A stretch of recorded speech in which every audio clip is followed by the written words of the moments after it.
ये कहानी है यूपी के उस दौर की जब योगी आदित्यनाथ को संसद के भीतर रोना पड़ा और योगी रोते हुए जब देखे गए तो हिंदू शेर का नारा योगी कायर है में बदल जाता है। 11 दिनों के लिए योगी को जेल में रखा गया और उसके बाद मुलायम सिंह यादव की सरकार को घुटने टेक देने पड़े।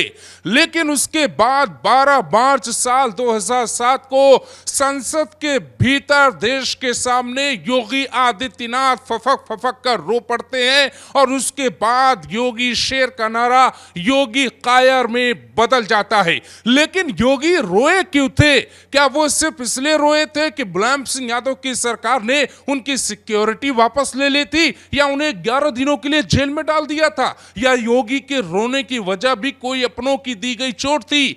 वो हुआ क्या था ऐसा कि योगी जैसा हिंदुत्व का चेहरा अचानक रोकर अपने आप को बुज़दिल और कमजोर जैसा दिखा गया? यह कहानी बेहद दिलचस्प है और इस कहानी पे जब आप बात करेंगे तो योगी की जिंदगी के यूटर्न के बारे में भी आप सोच पाएंगे। इसी कहानी ने योगी की जिंदगी को ऐसा घुमाया कि वहां से योगी को यह समझ में आ गया कि दूसरों के आंसुओं को पोंछने वालों को सम्मान मिलता है, खुद के आंसू पोंछने वाले कभी नेता या मसीहा नहीं बन सकते हैं। सर मुझे बोले don't be tell go on Yogi ji we all respect you. यह कहानी साल 2007 में तब शुरू हुई जब मुलायम सिंह यादव की सरकार ने 30 जनवरी साल 2007 को एक बैठक के दौरान योगी से सिक्योरिटी वापस लेने का फैसला सुनाया।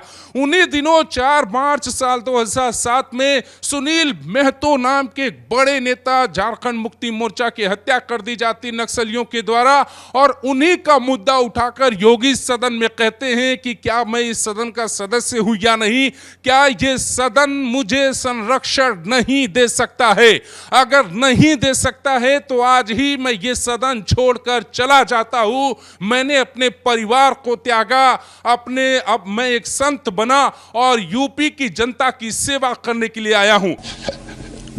मैं केवल आपसे अनुरोध करने के लिए आया हूं, क्या मैं इस सदन का सदस्य हूं या नहीं हूं, और क्या सदन मुझे संरक्षण दे पाएगा या नहीं दे पाएगा? Very honourable member of the house मुझे संरक्षण नहीं दे सकता है तो मैं आज ही सदन को छोड़ करके वापस जाना चाहता हूं।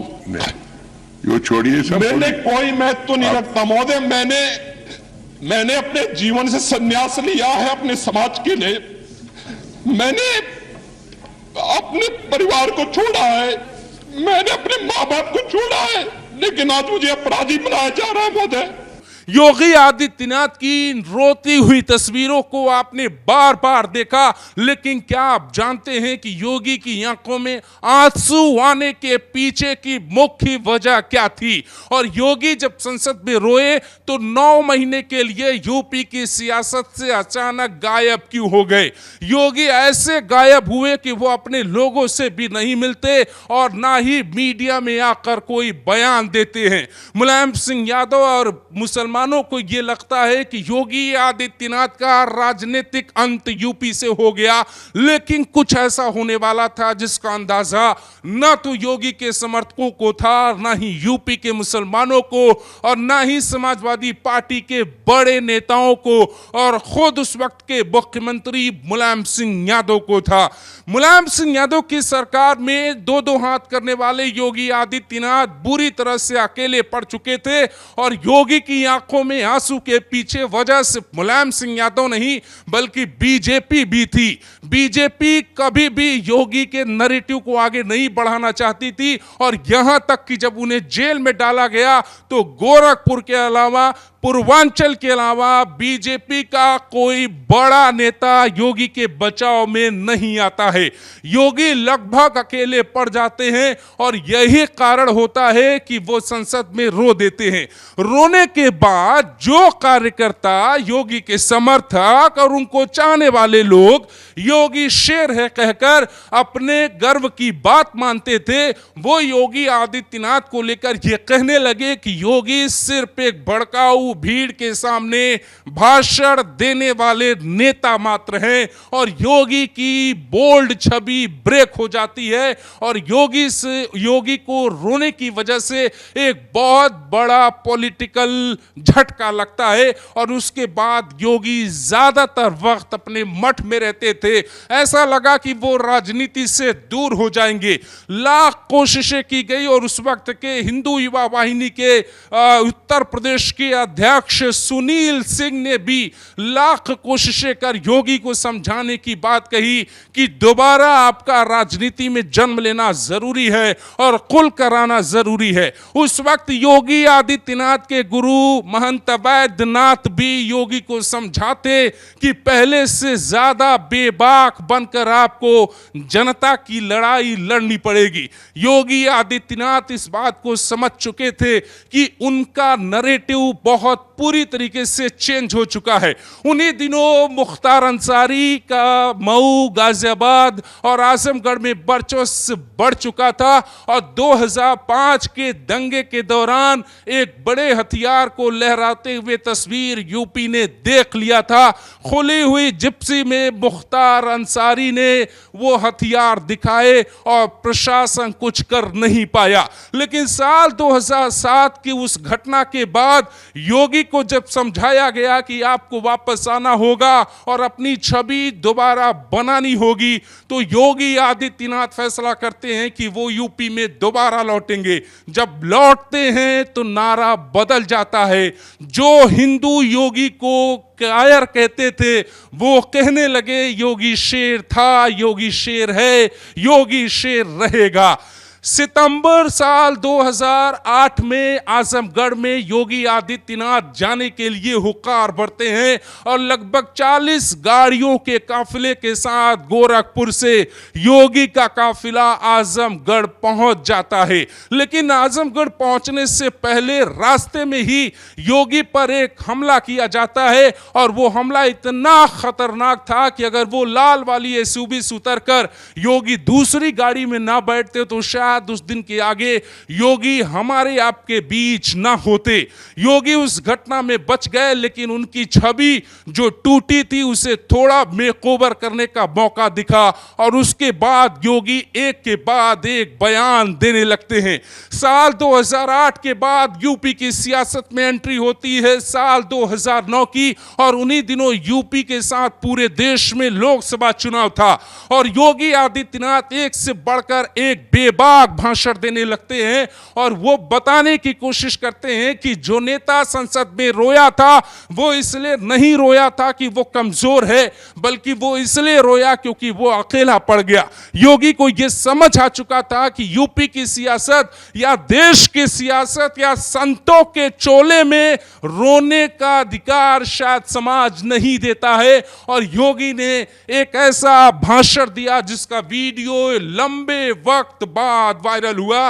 लेकिन जिन लोगों ने उस भाषण को अपनी आंखों से देखा और कानों से सुना, उनको यह लग गया कि योगी जैसे बेबाक नेता शायद बीजेपी में ना हो। आज देश भर की राजनीति में जो मुद्दा असम के मुख्यमंत्री हिमंता बिस्वा शर्मा उठा रहे हैं, जो मुद्दा बीजेपी और आरएसएस का मुख्य एजेंडा है, उसी मुद्दे को साल 2007, 8, 9 में भी योगी आदित्यनाथ बखूबी उठाने लगे थे और योगी ने एक रैली में एक बयान दिया। ये कहा कि अगर एक हिंदू लड़कियों को आप उठाकर लेकर जाएंगे तो हम 100 मुस्लिम लड़कियों को उठाकर लाएंगे, उनका धर्म परिवर्तन करेंगे, उनकी नई जाति बना देंगे। ये बयान सुनिए।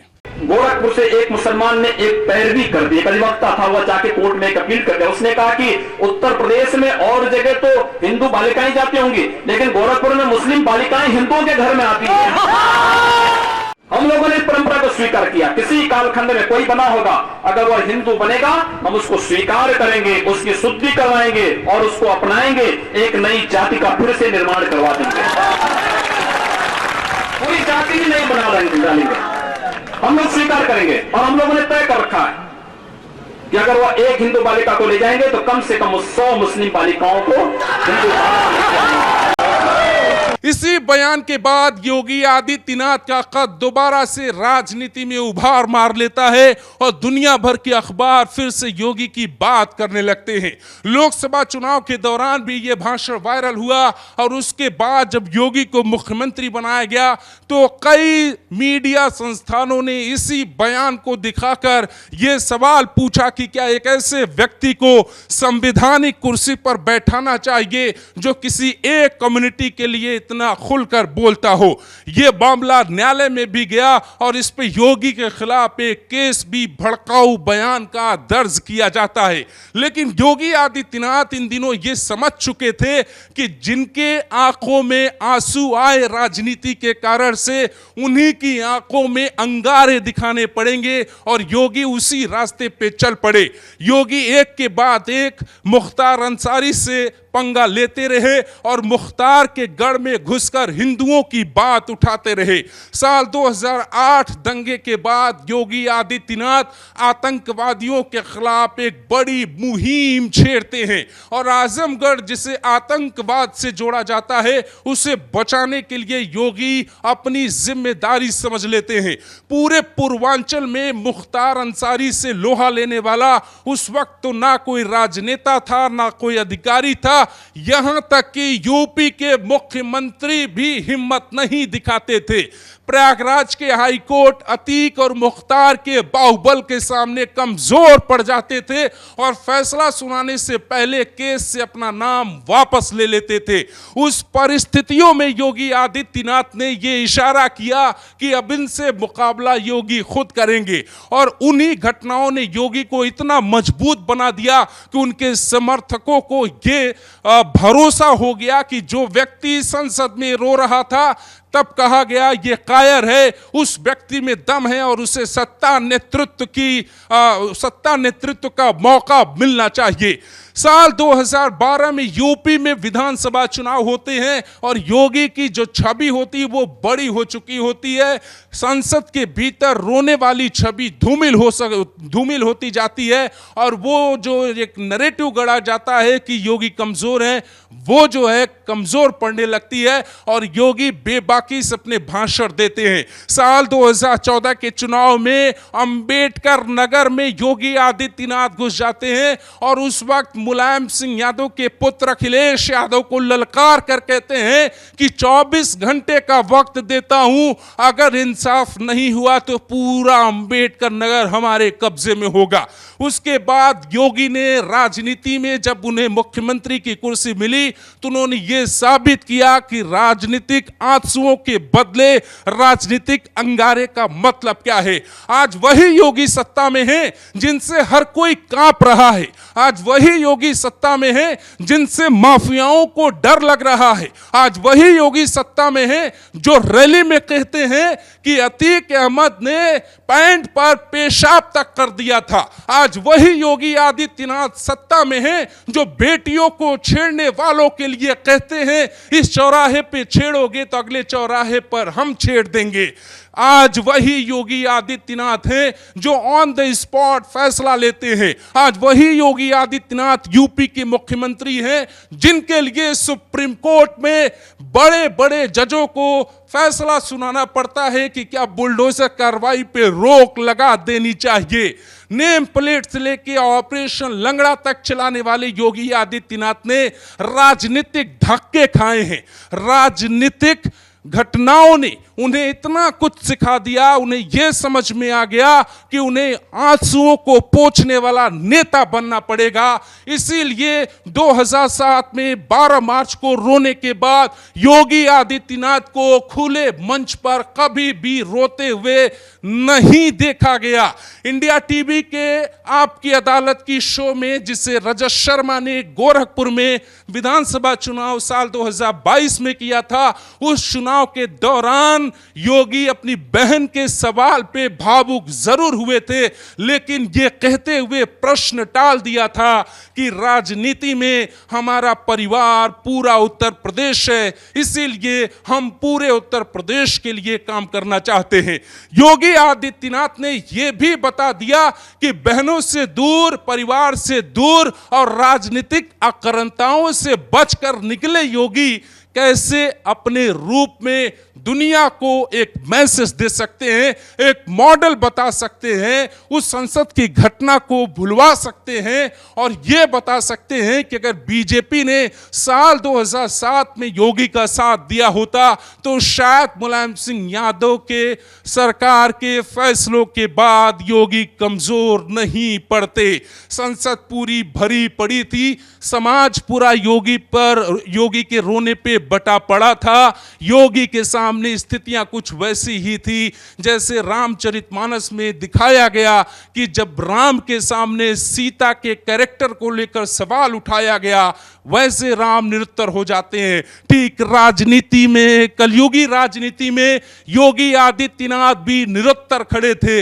लेकिन वक्त का चक्र बदलता है। योगी ने साबित कर दिया इंडिया में एक नेता आने वाला है जो रोता है संसद में, सबने देखा, लेकिन जब वो रुलाने पर आएगा तो कानून व्यवस्था की मॉडल पेश करके जाएगा और योगी के उसी कानून मॉडल की बदौलत इस देश में एक नया शब्द आया जिसको बुलडोजर जस्टिस कहा गया।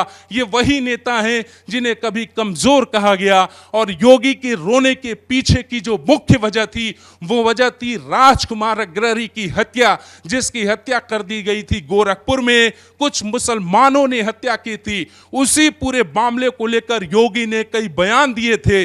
उन्हीं बयानों को आधार बना के मुलायम सिंह यादव ने जेल में डाला और वहीं से योगी को मिटाने की कोशिश की गई। योगी अकेले पड़ गए थे। संसद में कहा कि मैं पहली बार 25,000 वोटों से जीता, दूसरी बार 50,000 वोटों से जीता, तीसरी बार 1,50,000 वोटों से ज्यादा जीत कर आया। उसके बावजूद ये सदन मुझे संरक्षण नहीं दे सकता तो मैं ये सदन छोड़ देता हूं। इसका मतलब ये था दोस्तों कि योगी ये कहना चाहते थे कि उत्तर प्रदेश की बहन बेटियां कैसे सुरक्षित होंगी जब एक इतना बड़ा नाम, हिंदुत्व मॉडल पेश करने वाला व्यक्ति और खुद सांसद योगी आदित्यनाथ सुरक्षित नहीं है। उन पे अटैक कर दिए जाते हैं, उनकी गाड़ी पे पत्थर और कई तरीके के हथियारों का इस्तेमाल किया जाता है। सरकारों ने सोचना नहीं शुरू किया, लेकिन देश भर के अखबारों ने लिखना शुरू किया। एक योगी है यूपी का, पूर्वांचल में शेर कहा जाता है। किसने सोचा था यूपी का मुख्यमंत्री बन जाएगा और पूरी दुनिया में उसके मॉडल की चर्चा होगी। इसलिए जरूरी नहीं आप कब रोते हैं, जरूरी ये है आपने उस रोने के मतलब को अपने अंगारों से क्या समझाया, क्या लिखा और क्या दिखाया।